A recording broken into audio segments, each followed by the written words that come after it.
నా పేరు రాజమణి. అది గ్రామం మల్కాపూర్, కొత్తపల్లి మండలం, కరీంనగర్ జిల్లా. మేము హోమ్ ఫుడ్స్ ఇంట్లోనే తయారు చేస్తాం. వర్కర్స్ని పెట్టుకొని ఎక్కడికంటే అక్కడికి డెలివరీ చేస్తాం. ఒక 25 రకాలు చేస్తాం. బయట నుంచి తీసుకురాము, ఇంట్లోనే చేస్తాం. తయారు చేసి పంపిస్తాం ఎక్కడికంటే అక్కడికి డెలివరీ. కంపెనీ పేరు చిందు హోమ్ ఫుడ్స్.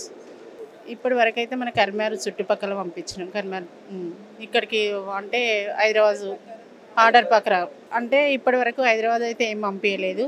కరీంనగర్ దగ్గరనే చుట్టుపక్కలకు పల్లెటూర్లలోకి ఇచ్చేసినాం. మా కంపెనీ పేరు పెరగడానికి దాని గురించి వచ్చి